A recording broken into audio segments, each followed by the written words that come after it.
แต่วันที่1 มกราคม 2568 ถึงวันที่ 31 ธันวาคม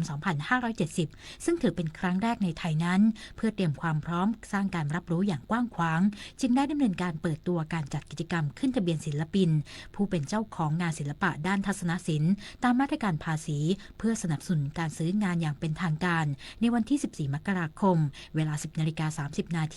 ณ ห้องออเทเรียมหอศิลป์ร่วมสมัยราชดำเนินโดยจะมีการจัดเสวนาในหัวข้อมาตรการลดหย่อนภาษีมีผลต่อการส่งเสริมโอกาสในตลาดศิลปะอย่างไรเชิญผู้แทนกรมสรรพากรมาชี้แจงแนวทางการดำเนินงานสำหรับมาตรการดังกล่าวจะให้สิทธิ์กับผู้ซื้องานจากศิลปินแห่งชาติสาขาทัศนศิลป์ศิลปินศิลปาภรณ์สาขาทัศนศิลป์และศิลปินที่ได้ขึ้นทะเบียนคาดว่าการดำเนินมาตรการในครั้งนี้จะสนับสนุนการซื้องานศิลปะจะช่วยให้เกิดการซื้องานศิลปะในประเทศไทยเพิ่มมากขึ้นไม่น้อยกว่าปีละ100 ล้านบาทมาริชโยรายงานกรุงเทพมหานครเปิดสัญจรพุทธมณฑลสาย 2-3 ของถนนพรานนกพุทธมณฑลสาย 4 ช่วยแบ่งเบาจราจรฝั่งตะวันตก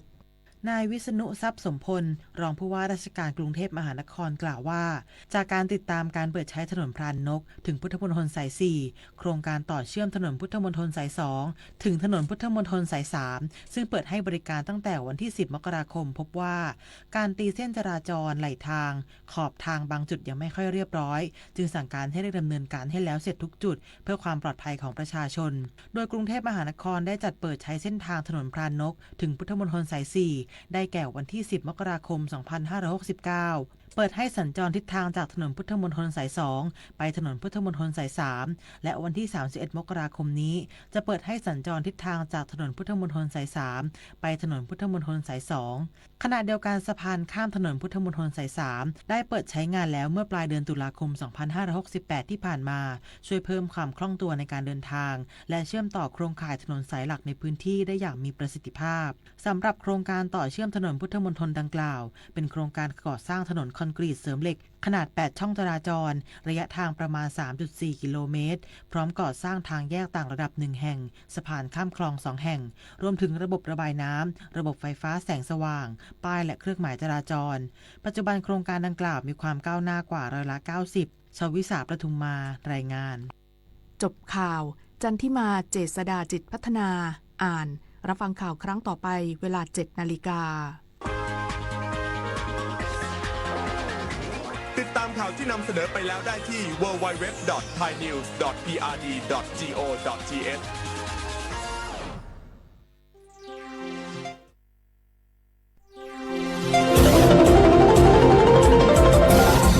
วิทยุแห่งประเทศไทยให้ความรู้คู่ความสุข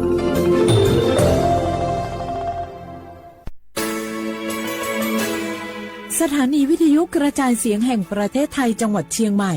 AM 1476 กิโลเฮิรตซ์สถานีวิทยุภาคภาษาชาติพันธุ์แห่งเดียวในประเทศไทยที่มีความทันสมัยเชื่อถือได้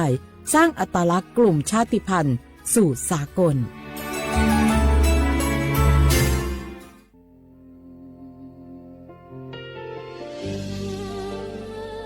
พระเสด็จสู่แดนสวงไทยทั้งปวงน้อมสำนึกในพระมหากรุณาธิคุณตราบนิรันดร์ข้าพระพุทธเจ้าข้าราชการและเจ้าหน้าที่สถานีวิทยุกระจายเสียงแห่งประเทศไทยจังหวัดเชียงใหม่กรมประชาสัมพันธ์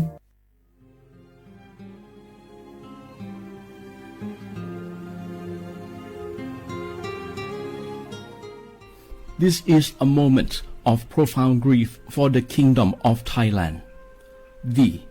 The collective voices of Radio Thailand Chiang Mai join the Thai nation in mourning the passing of our beloved Queen Martha, Her Majesty Queen Sirikit. Her life was a testament to the unwavering service, grace, and deep love for the Thai people. Our humble condolences and thoughts are with His Majesty the King, the royal family, and all the Thai people during this deeply sorrowful time. We will remember her forever.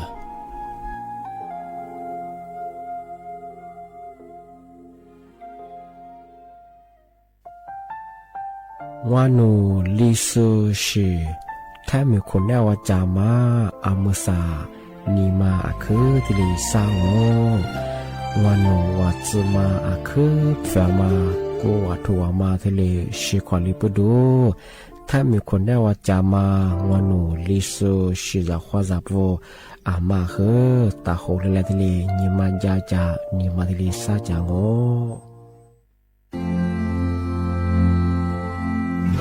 รากฐานสังคมไทยตั้งแต่อดีตจนถึงปัจจุบันเคารพเทิดทูนสถาบันพระมหากษัตริย์เป็นศูนย์รวมจิตใจที่เหนียวแน่นของคนไทยในเวลาที่เกิดวิกฤตทางการเมืองพระบารมีของพระเจ้าอยู่หัวก็ทำให้เกิดความสงบและช่วงที่เกิดวิกฤตเศรษฐกิจปรัชญาเศรษฐกิจพอเพียงของพระเจ้าอยู่หัวรัชกาลที่ 9พระราชทานให้กับคนไทยก็ทำให้ผู้ที่น้อมนำมาปฏิบัติมีภูมิคุ้มกันและไม่เกิดความเสียหาย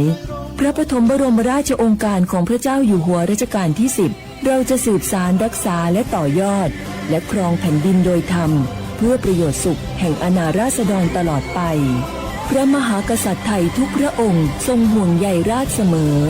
สถาบันพระมหากษัตริย์ไทยศูนย์รวมใจไทยทั้งชาติ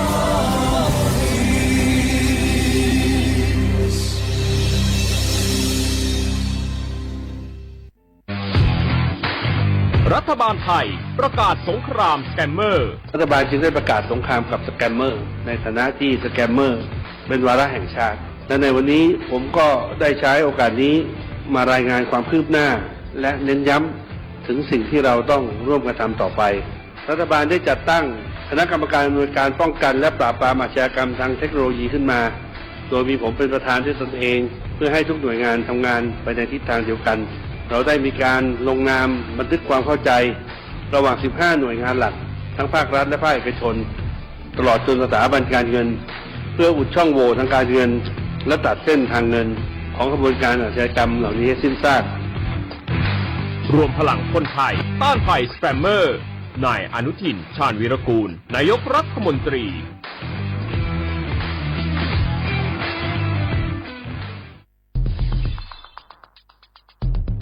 แค่3 ปีความเสียหายจากอาชญากรรมไซเบอร์ของคนไทยพุ่งทะลุถึง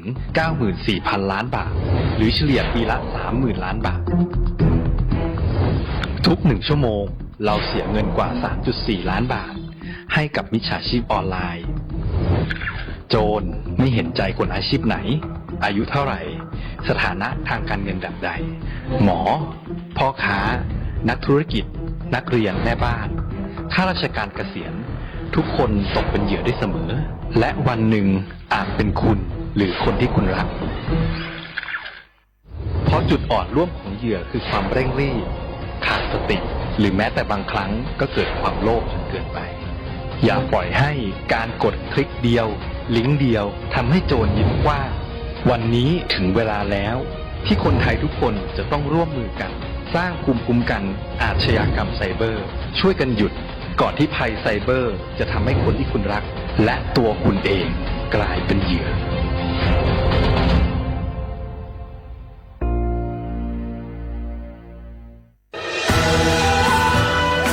จากศาลากลางจังหวัดน่านหลังเก่าพัฒนาสู่การเป็นศูนย์การเรียนรู้นันทศิษย์ป่าคารโดยมูลนิธิรักป่าน่าน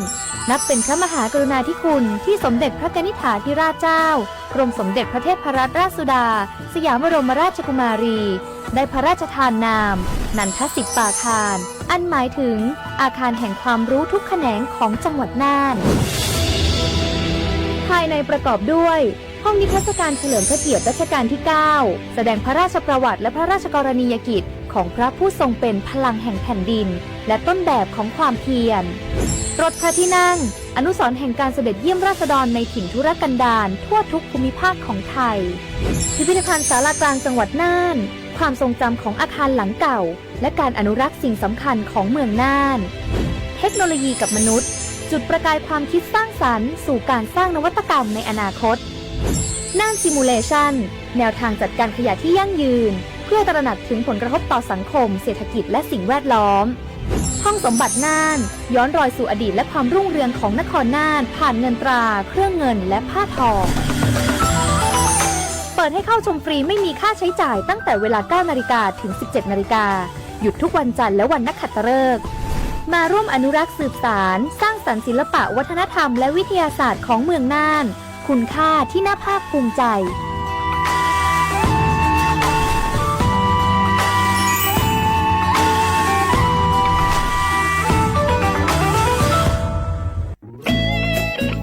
เสียงของท่านมีความหมายต่ออนาคตประเทศการเลือกตั้งคือโอกาสสำคัญที่ประชาชนจะได้ร่วมกำหนดทิศทางบ้านเมือง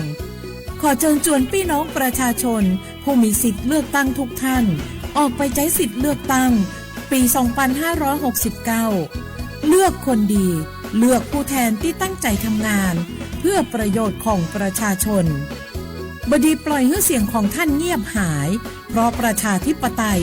เริ่มต้นที่การไปใช้สิทธิ์ร่วมกันไปเลือกตั้งอย่างพร้อมเพรียงกันวันอาทิตย์ที่ 8 กุมภาพันธ์ 2569 8 โมงเช้าถึง 5 โมงแลงใช้สิทธิ์ใช้เสียงเพื่ออนาคตของประเทศไทยชาวว่าพระวันที่มาปีมาสึจิชมางงเป็นยังไงนี่ฮะเฮยี่ยี่คุณยังต้องว่าเนี่ยสดซื้อกูควางอ่ะในแนบแปะเมื่อควายยิงมือเครื่องหัวมูดสง่าเอาแทบมีสุดตะปูบางอ่ะสัญชาติไทยจูสูว่าส่วนมาเฮงอ่ะมาเฮยิ่งใช้สิทธิเลือกตั้งเย่บ่ดังอ่ะกูถึงยังมางงเป็นยังเอาอีบัตรมาเตะยังเคยเลือกตั้งทีน้องอ่ะได้ป่ะเลือกตั้งอยู่สมยังเคยถือว่ามันยังถูกเพียงยังซาเพียว่าไงยิ่งที่เพียงบางมาเฮยิ่งเฉียงอ่ะเวทมองงปัญญาเลือกตั้งสองอ่ะแบบเป็นเขตยามังอ่ะยีมาถึงมาคือถูกเพียงไม่คือสีชมพูอ่ะเวทมองงปัญญาคือเลือกตั้งสแบบบัญชีรายชื่ออ่ะสร้างมาถึงมางงปัญญา20ชื่ออ่ะสีเหลืองมันจะคือบัตรออกเสียงประชามติอ่ะมาคือกว่าเอาแก้รัฐธรรมนูญมาคือเยี่ยมมาคืออ่ะมาคือที่กายยังอ่ะที่ปัญญาอ่ะที่มาคืออ่ะมาคือยี่ใช้สีเลือกตั้งอยู่เฉพาะอ่ะที่ยี่หาเหตุยังไงยี่คุณยังต้องว่าโฉดซื้อกูขอในแนบแปะมุ่งควายยิงมือขาหัวมุดสง่านี่รู้กันไหมสิทธิบัตรทองหรือบัตร30 บาทเป็นสิทธิหลักประกันสุขภาพตามกฎหมายที่ช่วยคุ้มครองคนไทยทุกคนให้เข้าถึงบริการสุขภาพที่จำเป็นโดยไม่ต้องเสียค่าใช้จ่ายเลยนะครอบคลุมทั้งการรักษาพยาบาลการป้องกันโรคการฟื้นฟูสมรรถภาพทางการแพทย์เรียกว่าช่วยให้คนไทยอุ่นใจกันเลยทีเดียวสอบถามเพิ่มเติมสายด่วนสปสช1330ทุกครั้งที่ใช้สิทธิบัตรทองหรือบัตร30 บาทอย่าลืมพกบัตรประชาชนเพื่อยืนยันการใช้สิทธิไม่ว่าจะไปรักษารับบริการป้องกันโรคหรือบริการอื่นๆสำหรับเด็กเล็กที่ยังไม่มีบัตรประชาชนใช้ใบเกิดแสดงคู่กับบัตรประชาชนของผู้ปกครองง่ายสะดวกรักษาได้ทันทีสอบถามเพิ่มเติมได้ที่สายด่วนสปสช1330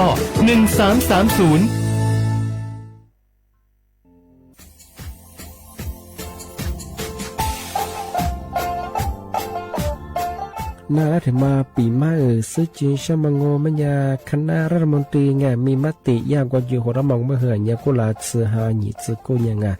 ยิ่งคงอยู่ตรงว่ายาสดซื้อฉีกว่ายาไปรับมองเมื่อเหือแก้ไขปัญหาไงสถานะอาทิตย์ยังเหือสัญชาติไงเอาถ้าเป็นคนเรียกว่าจ่าสุไงอธิบายที่ยากกฎหมายถือว่าไปรับมองเมื่อเหือไงมาตราที่17ไงแห่งพระราชบัญญัติคนเข้าเมืองไงพอ2มันอยากให้คนอยากคือหนีตัวหนีซึ่งหนีกว่าไงเท่าว่าถ้ามีคนเรียกว่าจุฬาโซอาทิตย์ยังคือมือจ่าจางเป็นยังไงอาทิตย์ยังว่ามีทะเบียนประวัติเธอถูกต้องอยู่ไงอธิบายว่าสารว่ายื่นขอสถานะไงคนต่างด้าวเข้าเมืองโดยชอบด้วยกฎหมายที่ดียินหน้าบุรุษงาอาทิตย์ทยากฎหมายถือว่าบรรดามันเป็นไงมาตราที่7ทวีไงแห่งพระราชบัญญัติไงสัญชาติยึดขวงว่าไปเฮอพศยังไง2508ไงเอาถ้ามีคนได้ว่าเฮตาซุงโงไม่ยังไงอาทิตย์ยังเฮอาบามันก็จะเฮอามาไงเอาว่าอยู่ในทะเบียนประวัติบุคคลไงอธิบายว่าไม่มีสถานะทางทะเบียนมาจุบะเฮาสามารถยื่นขอสัญชาติไทยที่กรุงเทพมหานครไงยื่นที่สำนักบริหารการทะเบียนกรมการปกครองไงอธิบายเราส่วนต่างจังหวัดจะสุบะเฮายื่นต่อในอำเภอตานภูมิลำเนาไงปีขวานนแล้วก็จะบอกว่าอำเภอยี่ที่ยื้อชองไงยื้อเวลางูไม่ยากว่าเวลาใช้กันยาขนาดถี่เนี่ยข้อนี้นวันยังสิงะอันเดียบเฮนี่มีกับพวกข้อนี้คือน่าเหียโชฮาหนีซึกูยังไงยึดโขนหนีตัวเหียโชซึกูกว่าเสือทีนี้ยื้อชองง่าทำไมถึงมาปีเมื่อซึ่งจุดเช้าว่าชาวข้าได้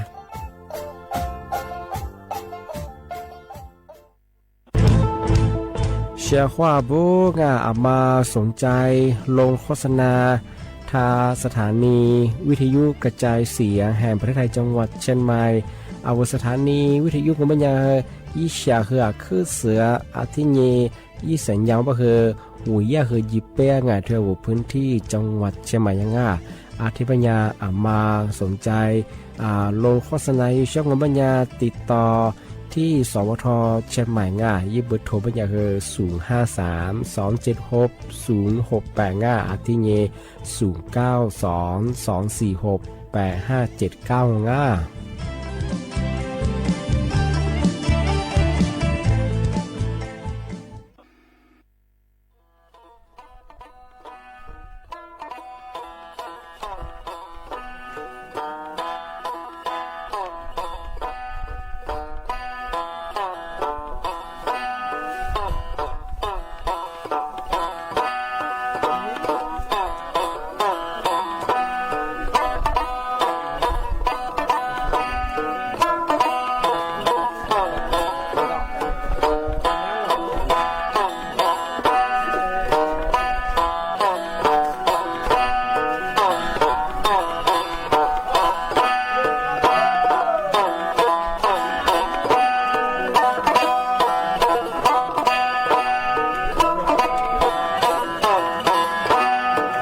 เธอมาที่หามา过อาบาจิแต่ว่ากว่าความมาโมมกว่าจะเสโลน่าจะทะเลนินสุดแต่ว่ากว่าความมาโมนินเนื้อมันอะไรกว่าเดียวมินจะเสกว่าสิเดโลเวฟูนิชเลดิเบบุมาดาอาคือจะเบียมาอาเมียรวมนี้ลัดที่จะเบลมือที่โรเลงอนินเนื้อมันอะไรกว่าเดียวฉันอยากจะมองแต่รังมองรถยานินเนื้อมาแต่มองดูมาซามองหน้ามังงอวันที่เราคู่อาจจะกว่ารักกว่าดีเดียเลยแต่เธอมาจิกยังกว่าอาบาจิแต่มาโมนินเนื้อมันอะไรกว่าเดียว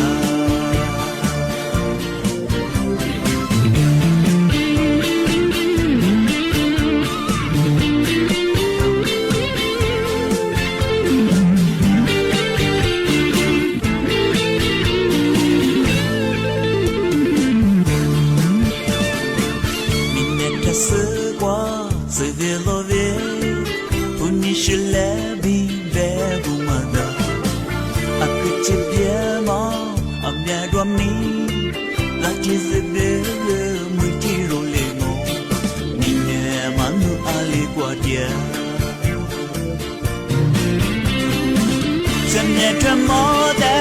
รังมองรถยานินเนื้อมาแต่มองดูมาซามองหน้ามังงอโลว่าจีโลกูอาจจะกว่ารักกว่าดีเดียเลยแต่เธอมาจิตยังกว่าอาบาจิแต่มาโมนินเนื้อมันอะไรกว่าเดียวฉันอยากจะมองแต่รังมองรถยานินเนื้อมาแต่มองดูมาซามองหน้ามังงอโลว่าจีโลกูอาจจะกว่ารักกว่าดีเดียเลยแต่เธอมาจิตยังกว่าอาบาจิแต่มาโมนินเนื้อมันอะไรกว่าเดียวแต่เธอมาจิตยังกว่าอาบาจิแต่มาโมนินเนื้อมันอะไรกว่าเดียว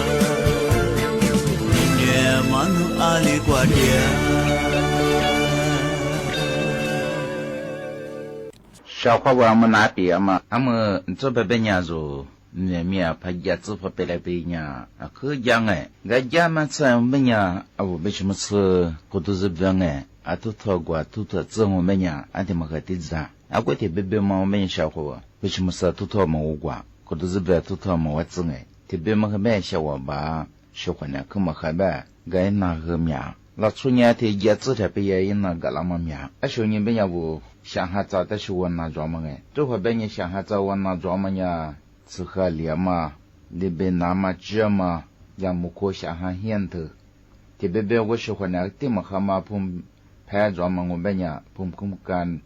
马路么哎，下课嘛对么别人，这样好不，爱听头做那个，但别人小伙娃里哈我那天他我过点么个那别么样。阿如何下地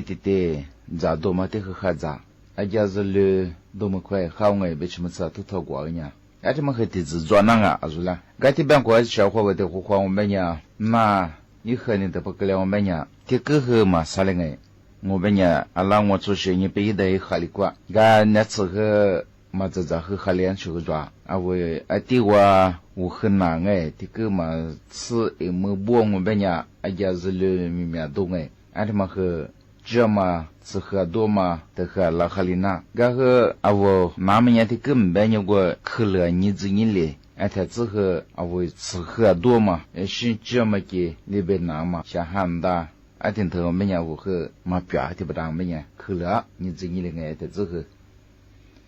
个小伙娃们啥呀？跟我们干派出比马郎哎，阿我天那次也是门派吧嘛。当然，人家阿弟用哎，阿这么个孩子说，小伙我来别嘛，我都不爱。这么个哩，个别么也是门派别么呀？那次跳舞在集体是不上哎，这么我们呀，早个年和当然也么做个，那哈里么的瓜，我们那么偏和的话我们要和咋样我我们是那是偏是这么个里干啊别么呀这么和哈里那干那吃那块包嘛里边我这么和这里干那这的孩子们也里是抓小伙不เนี่ยที่ยาขิงดิปรีเมล็ดเพงก้ามะขามป้อมมะขามมะนาวมะแวนเครือมะแวนต้นไอ้ที่ทั้งไงแต่ไม่ยาวลิสุงยัลบ้ายาดิปรีบ้านยังหัวมาซึ่งไงไอ้ชียาเมล็ดเพงก้าบ้านยาหัวสาทับยากุชิอีสึงไอ้ชีไอ้ชียากาลาสมากิสมาพัสมาแวนเครือมาแวนต้นที่มันยาเอาลิสุขยาหัวมาซึ่งไงที่มันขยาเอาลิสุญาขึ้นมาตัวจากซึ่งไงงั้นไอ้ที่เธอบ้านยาสินัดสลิพิอาลิสุวกาบ้านไงลิสุกว่าบ้านยาชาวหัวที่กาอิงบ้านยาจ้าที่มันเคยยินสาลิจว่าจ้าฟูจ้าชิไอ้ชียาจ้าแกงบ้านตรงไงไอ้ชียาสายที่เธองั้นลิสุจ้าขึ้นมาบ้านไงกูที่มัวมาaku mau benye biar ati chu san da nge ati manya li she wani da ka ya sha ko bo awu jan hian hi ki tsa shi sna ko pa li be wa mu hza pepelia ati ba da mo benya azu he kya ma we kya ti mu mo ma nge da la ba ge ye ti ya na man hom la he ati ma ye 3% da la ni nge ti he kya yin sa chu ye ti ni wa a ya la zlu la ti kya nge ati chbo ta ge awu chi kin sha benya bia he ta ge bu da he ngeไอ้ที่นี่เป็นจีดูเป็นจีมือกันเนี่ยไอ้ที่มันเคยเรียกมาว่าการดังอ่ะชาวเขาบอกไอ้สิ่งนี้ดีปรีเป็นมันเนี่ยชาวเขาบอกเอาวันนี้สุขจะจ้างงกันเนี่ยงเข้ามาเสลีเป็นไงเวลาเรา咨询กันเอาวันนี้สุดจำเป็นมันยังว่าเราชูก็จะกูฝึกจะมาสึงไงไอ้ที่เธอแต่จะทำก็เราจูจะมาสึงไงเอากูไม่เชื่อกันอ่ะไอ้ที่มันว่าเป็นเนี่ยดีปรียี่กูจะ别个一些年我一直别个一时个嘛别做个第快个这哒这嘛我们呀个呀那蛮好了和这嘛提%带来个说的你别这么个提示带来呢嘛怕是因查来几个第和个查别当个第查别叫个这呢日率这个差不多这个呢嘛起码本期些个没有个呀多ที่จะคือคาลินังอ่ะชาวเขาบอก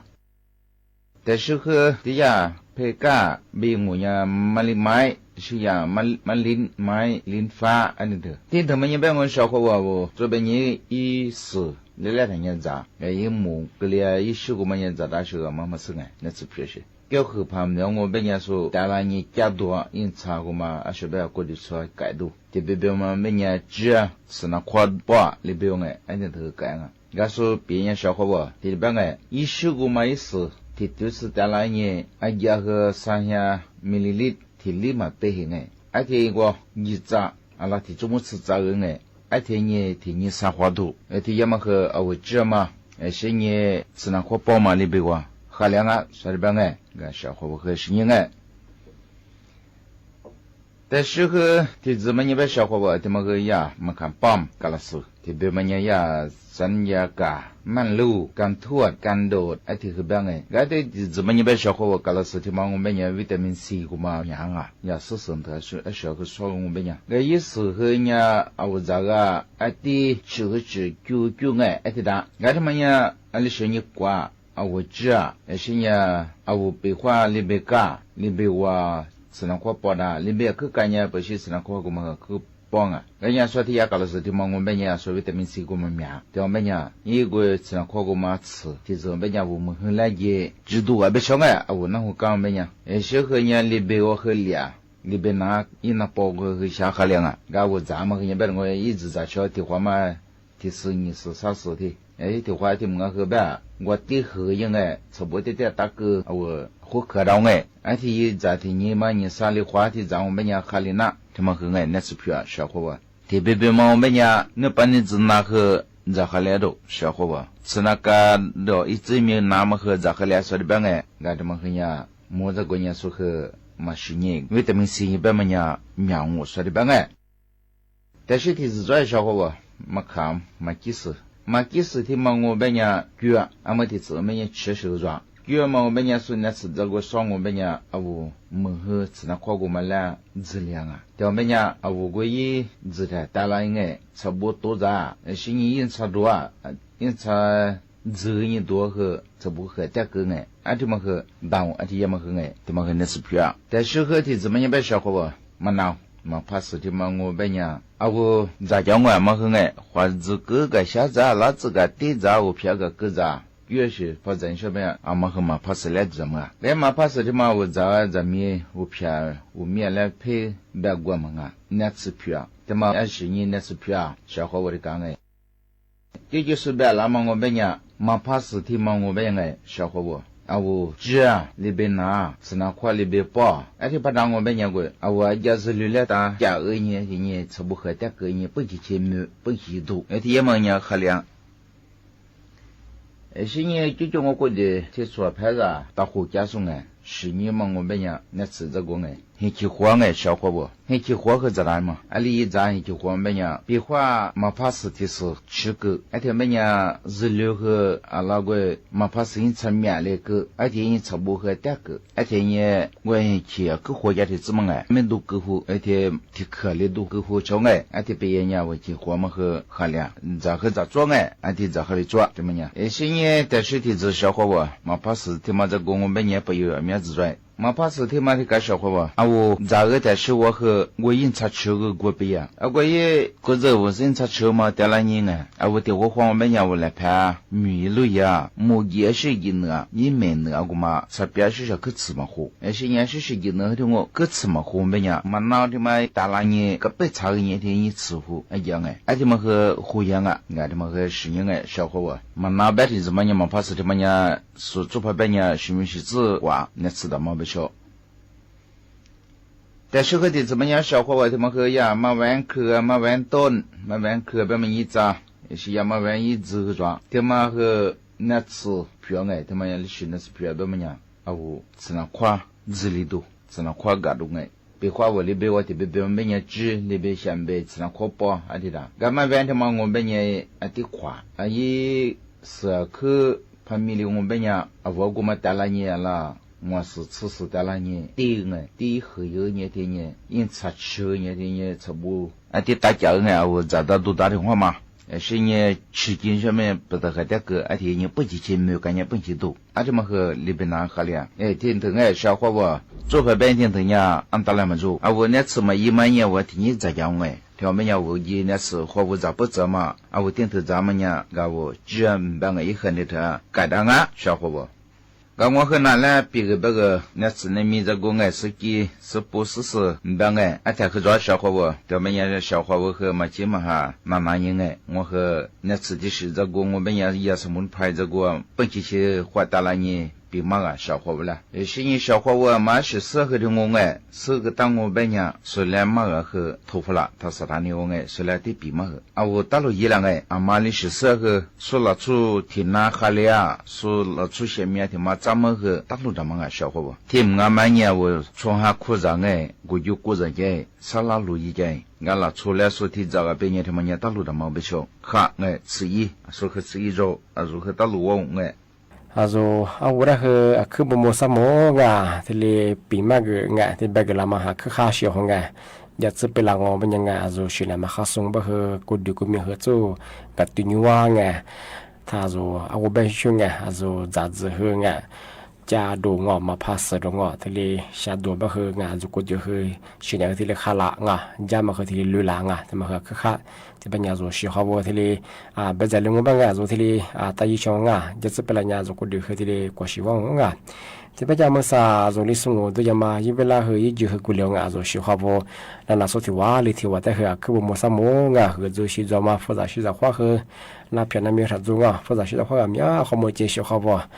มาซาบัญญังาโซเฮกดงบ่เฮงามากูดิมาซามงาลูชงบัญญังาโซเฮลู是不然啊，这个是把和么子是感觉是这个对应啊，就路就是就也不然啊，有么子同把和路西说把和啊，就在哪里在一门啊，拉成铁板，成了铁板啊，在一门里你做了头是啊，这就路是不然啊，有么子同和啊，一直必须把和这个阿里的这个里把和啊，就你么表示好啊，咱们来约和啊嘛看我。这个是把旅和啊，就路上嘛和一么什么一些什么不一样啊？这边讲说包括把和啊，就和么啥说把和花样啊？这边讲说喜欢把和么那个的给这么些啊？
嘛，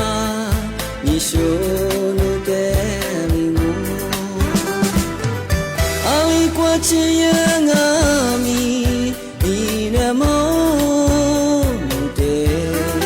我的家世界咯，我是个什么呀你的话嘛么。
小伙我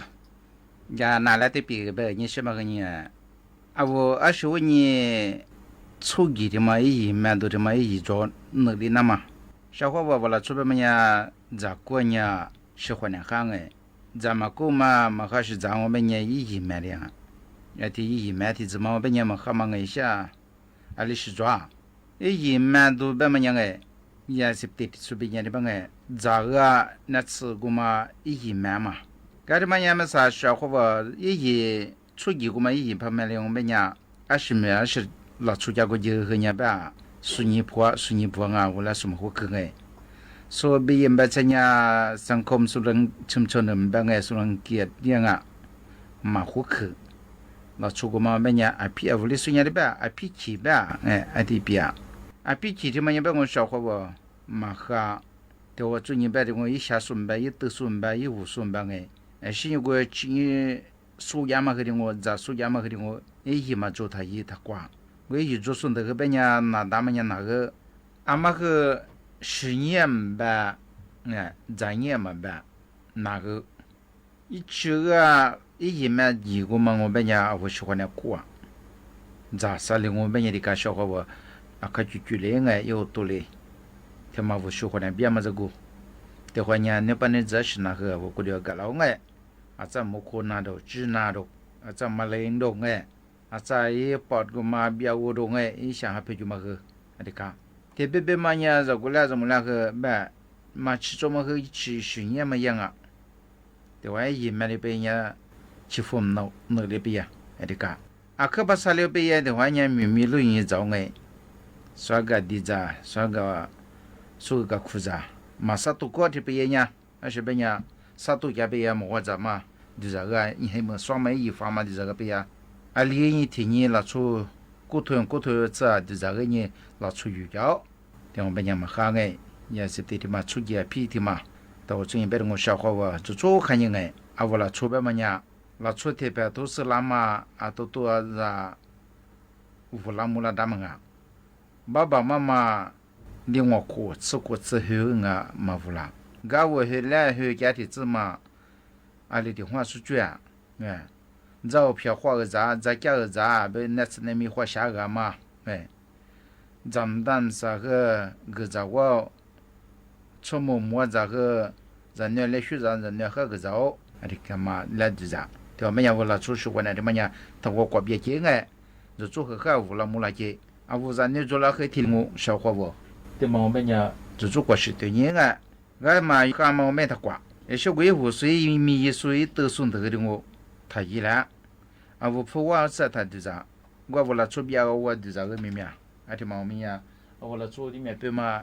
哈让我们呀啊不和你过上哎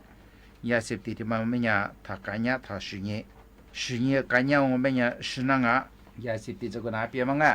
啊该的嘛的是我和弟子们呀小伙我们这次别么样哎该弟弟嘛过对呀别呀妹妹啊别么和没能哎么个说么个人说呢那个那么个中哎么个说痛苦个嘛啊小别人里前面话都别话啊我啊做错啊该弟弟下嘛呢吧啊是个没是哎啊多年的去嘛那啊是嘛别哎啊都别在哈是的子对别人都别吧啊痛苦的嘛个伊嘛还嘛投资业我别人嘛投把人家别喏么过年啊哒啊我明天嘛来打巴当啊啊喏打巴了巴当我别人小伙啊我拉出想哈对呀我讲要就想哈被我拿票嘛来票哎你对我面是个别平安啊啊都苦的嘛咱别人小伙我就嘛那个嘛哎差和长啊我们的嘛不差啊都啊的讲哎啊都最近小伙啊多的嘛我们家啊多他出他光哎他出票个你瞧了八卦嘛出当买他出啊我们个的我床么块几么光没人没瞧块对么光没人块对么没人这个哈这块对是我旁边我们人小伙我那个的别个我说查嘛我们人啊我们也嘛光没人哈哎块对嘛这个我们人小伙我那的别个小伙我啊你他出门哎就是你这次啊我出门啊啦你至少次你次过他我不哎啊我阿米呀，这条我们呀，阿米炒个，第二个边无快对个边原木学生的我们吃快对当嘛我们呀一吃了我们呀一不一回，我们吃那快对啊我是都我们呀，是因为自己嘛好我做年啊适合啊我你的对人哎，你的女样们是都和米里的宽边哎，啊适合好啊，俺们上嘛学，俺们上我们呀是都和。么还一杯的说够我，哎的个，啊说你的茶，啊我们上我们家那次天哎么了，第二个啊都出个货，啊这么呀啊我们快点哎，这边都出个边，一回人头边没得是吃的，马上提出来了边呀，少数做的，一回个嘛喝哎，一杯个嘛喝，哎得是的嘛，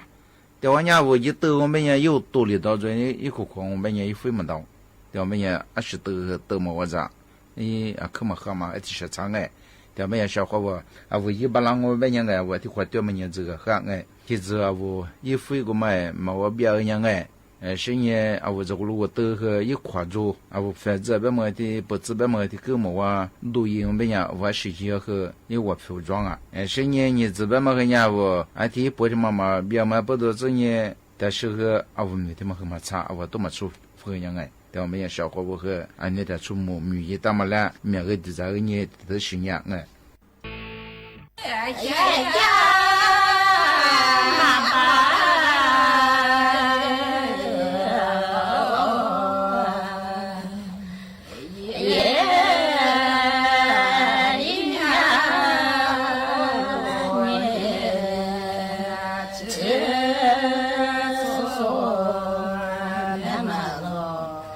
现在正月啥头啊？姨妈把肉啊，现在这年啥子？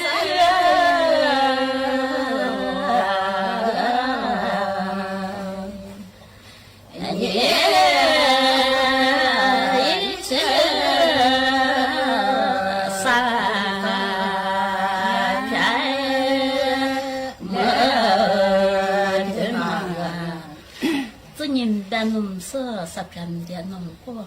姨妈把肉啊，子年妈的弄嘛是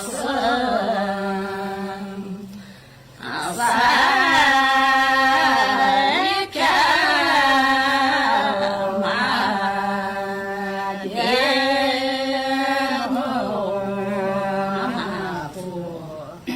爸爸的空嘛吃年哈的哈嘛啥吃年，姨妈把肉啊，爸爸的地瓜，妈妈吃年，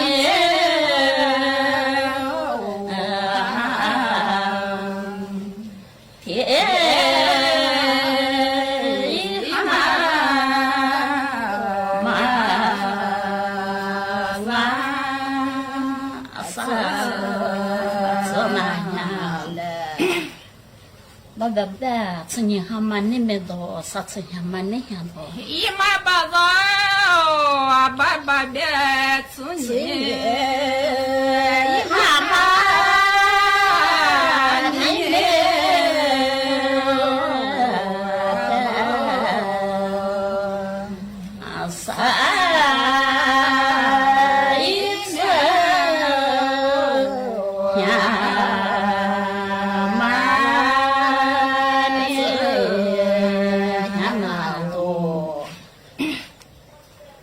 爸爸的吃年哈挖苦多多，啥吃年挖哈知道。姨妈把肉啊，爸爸的吃年，姨妈挖苦多的吃啥一次年。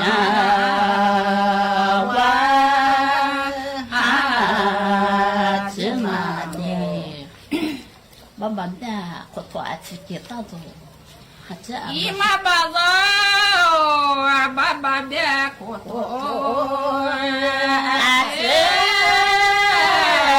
几道都，还一直。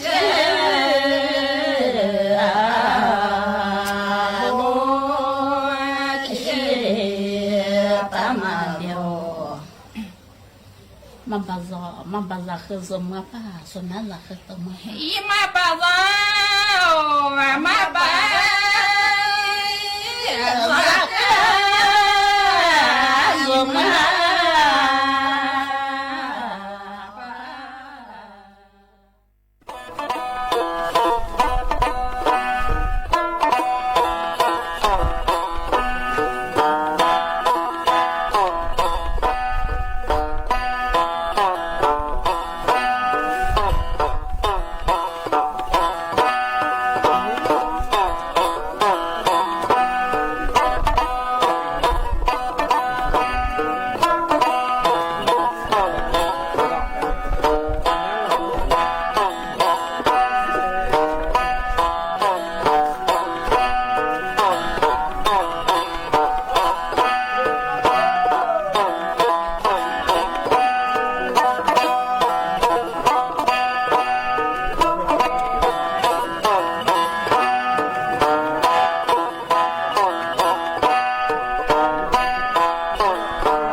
ที่นี่สถานีวิทยุกระจายเสียงแห่งประเทศไทยต่อไปเสนอข่าวซึ่งมีหัวข้อข่าวดังนี้ฝ่ายความมั่นคงประณามเหตุลอบวางระเบิดสถานีบริการน้ำมันในพื้นที่จังหวัดชายแดนภาคใต้ยกระดับมาตรการรักษาความปลอดภัยสูงสุดสถานการณ์ฝุ่นละออง PM 2.5 ในพื้นที่กรุงเทพมหานครมีแนวโน้มสูงในระดับสีส้มและสีแดงตั้งแต่วันนี้จนถึงวันที่ 17 มกราคมนี้ผู้นำสหรัฐเตือนคิวบาอาจต้องเผชิญกับผลลัพธ์ที่ร้ายแรงหากไม่ยอมบรรลุข้อตกลงกับสหรัฐศึกแบดมินตันรายการใหญ่ World Tour Super 1000 มาเลเซียโอเพ่น 2026 กุลวุฒิ วิทิตสารคว้าแชมป์ได้สำเร็จเป็นครั้งแรกต่อไปเป็นรายละเอียดของข่าวสถานีวิทยุกระจายเสียงแห่งประเทศไทยขอเสนอสารคดีชุด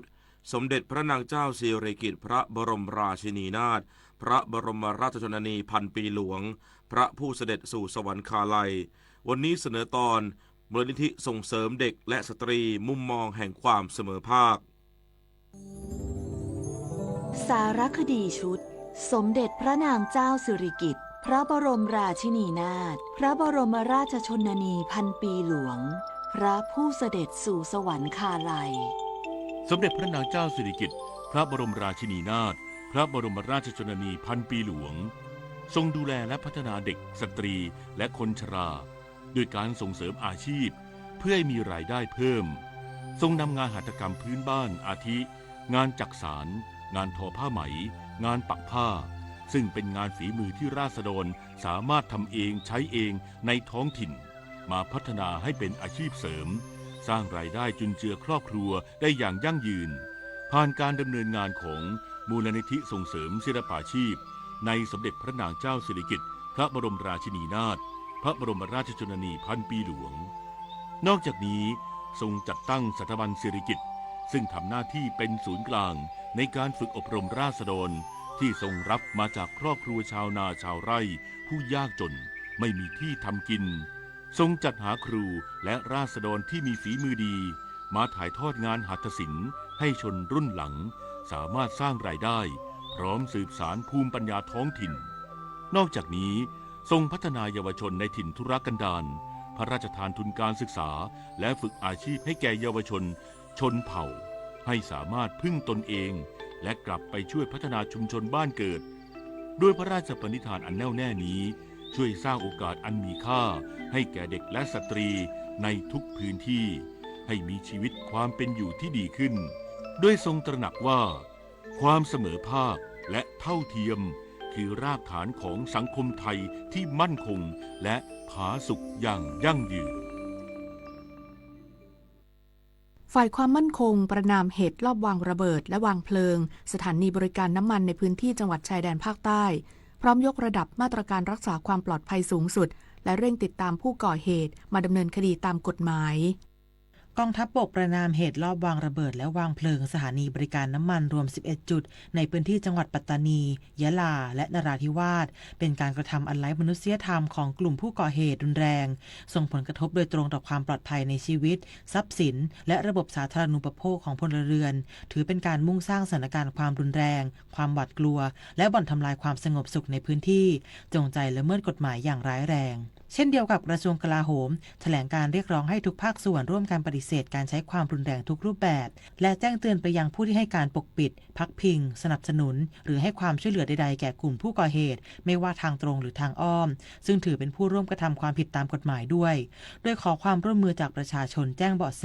เพื่อร่วมกันนำผู้กระทำผิดเข้าสู่กระบวนการยุติธรรมและคืนความสงบสุขสู่สังคมโดยเร็วสอดคล้องกับนายอนุทินชาญวีรกูลนายกรัฐมนตรีและรัฐมนตรีว่าการกระทรวงมหาดไทยระบุว่ารัฐบาลจะไม่ยอมให้เกิดเหตุความไม่สงบไม่ว่าด้วยเหตุผลใดก็ตามจึงมอบหมายให้กองทัพภาคที่4กองบัญชาการตำรวจภูธรภาค9และฝ่ายปกครองบูรณาการกำลังควบคุมสถานการณ์ดูแลความปลอดภัยและเร่งคลี่คลายปัญหารวมถึงให้หน่วยงานที่เกี่ยวข้องประสานงานอย่างต่อเนื่องเพื่อให้สามารถรับมือและป้องกันไม่ให้เกิดเหตุซ้ำพร้อมย้ำว่ารัฐบาลให้ความสำคัญสูงสุดกับความปลอดภัยของประชาชนในพื้นที่ ฝ่ายความมั่นคงเนี่ยเขามองว่าเป็นเหตุการณ์ที่เกิดขึ้นเพื่อส่งสัญญาณให้สอดคล้องกับสถานการณ์ทางการเมืองที่เขาจะมีการเลือกตั้งท้องถิ่นไม่ได้มุ่งหวังในเรื่องของการก่อการร้าย แต่อย่างไรก็ตามเราก็จะไม่ให้เกิดสิ่งเหล่านี้ไม่ว่าจะด้วยเหตุผลใดก็ตามทางกองทัพภาคที่4แล้วก็ทางกองบัญชาการตำรวจภูธรภาค9รวมทั้งฝ่ายปกครองตอนนี้ก็เข้าไปแก้ปัญหาให้มากที่สุด ด้านพลโทนรทิพย์โพยนอกแม่ทัพภาคที่ 4 สั่งการทุกหน่วยงานยกระดับคุมเข้มมาตรการความปลอดภัยสูงสุดพร้อมเผชิญเหตุทุกสถานการณ์ตลอด 24 ชั่วโมงตั้งจุดตรวจจุดสกัดและควบคุมพื้นที่ที่อาจเกิดเหตุเพิ่มเติมรวมถึงสั่งการให้หน่วยป้องกันชายแดนสกัดกั้นการผ่านข้ามแดนตลอดแนวสำหรับการปฏิบัติหลังจากนี้จะดำเนินการรวบรวมหลักฐานทางนิติวิทยาศาสตร์เพื่อเตรียมการบังคับใช้กฎหมายต่อกลุ่มผู้ก่อเหตุรุนแรงโดยเร็วที่สุดผมได้สั่งการให้ผบ.ชก.ผบ.หน่วยในพื้นที่ทั้งหมดได้ยกระดับมาตรการในการดูแลความปลอดภัยทุกพื้นที่โดยเฉพาะปตท.ที่เกิดเหตุแล้วก็ปตท.ทั่วไปไม่ว่าจะเป็นจุดตรวจจุดสกัดได้มีการยกระดับถึงความปลอดภัยระดับสูงสุดรวมทั้งได้มีสั่งการไปยังกองร้อยป้องกันชายแดนทุกจุดให้ปิดทางเข้าทางออกทั้งหมดเว้นจุดผ่านแดนถาวรซึ่งเราได้จัดเจ้าหน้าที่ไปร่วมกับทางศุลกากรแล้วก็ตม.ในการตรวจเข้มคนเข้าออกพลตรียอดอาวุธพึ่งพักผู้บังคับหน่วยเฉพาะกิจนราธิวาสลงนามในประกาศหน่วยเฉพาะกิจนราธิวาสเพิ่มมาตรการบริเวณจุดผ่านแดนไทยมาเลเซียและห้ามบุคคลออกนอกเคหสถานระหว่างเวลา 21 นาฬิกาถึง 5 นาฬิกา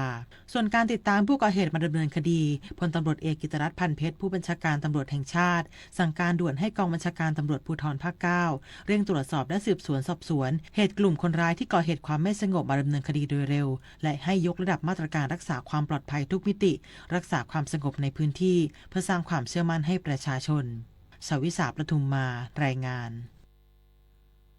ภาพรวมการเลือกตั้งนายกและสมาชิกอบต.ทั่วประเทศวันนี้เป็นไปด้วยความเรียบร้อยโดยกกต.จะประกาศผลการเลือกตั้งอย่างเป็นทางการภายใน30วัน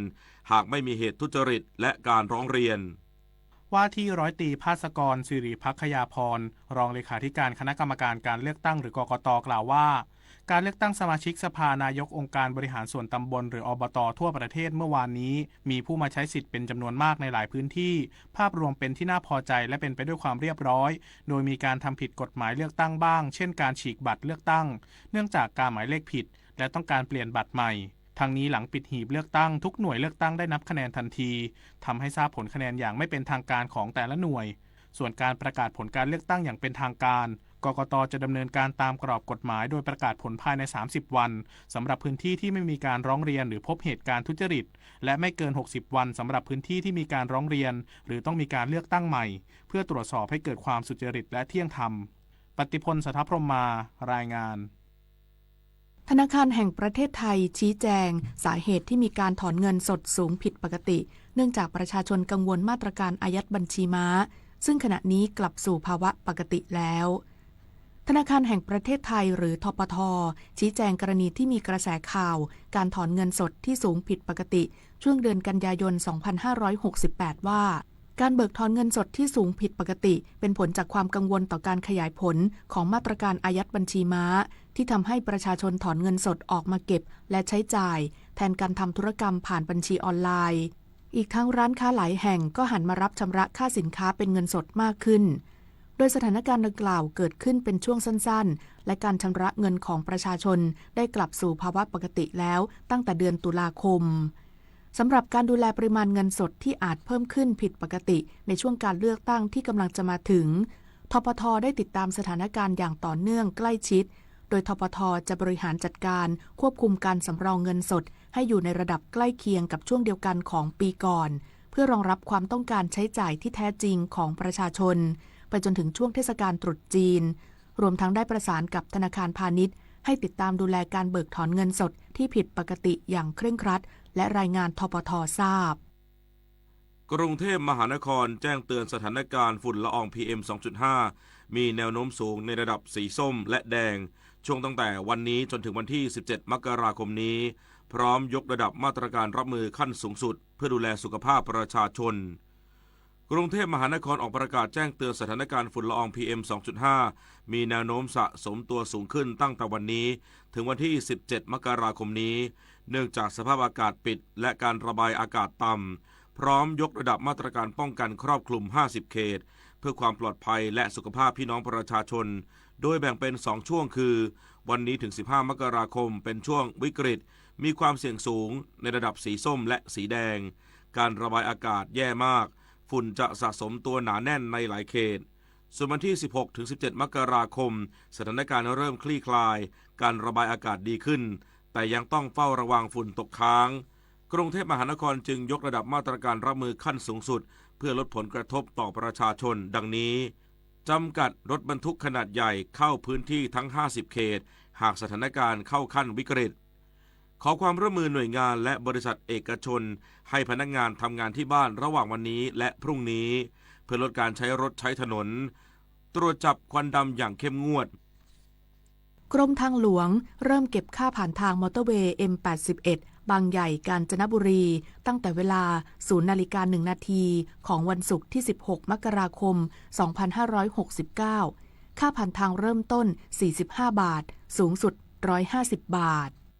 นายปิยพงษ์จิวัฒนสารอธิบดีกรมทางหลวงเปิดเผยว่าเส้นทางมอเตอร์เวย์หมายเลข 81 หรือ M81 สายบางใหญ่กาญจนบุรีรถทุกประเภทที่อนุญาตให้ใช้มอเตอร์เวย์สามารถวิ่งผ่านเข้าออกได้ครบทั้ง 8 ด่านและปัจจุบันงานติดตั้งและทดสอบระบบต่างๆเช่นระบบจัดเก็บค่าผ่านทางมีความพร้อมที่จะยกระดับการให้บริการและอำนวยความสะดวกด้านการจราจรอย่างครบวงจรกรมทางหลวงจึงกำหนดเริ่มจัดเก็บค่าธรรมเนียมผ่านทางสำหรับมอเตอร์เวย์ M81 ตั้งแต่วันศุกร์ที่ 16 มกราคม 2569 เวลา 0:01 น.เป็นต้นไปโดยจะคิดค่าธรรมเนียมผ่านทางจำแนกตามประเภทของรถที่เข้ามาใช้บริการและตามระยะทางที่ใช้จริงผ่านด่านเก็บค่าผ่านทางทั้ง 8 แห่งเช่นรถยนต์ 4 ล้อกรณีเดินทางจากบางใหญ่ไปยังนครชัยศรีจะต้องชำระค่าผ่านทาง 45 บาทแต่หากวิ่งตลอดเส้นทางจากบางใหญ่ไปถึงกาญจนบุรีจะคิดค่าผ่านทาง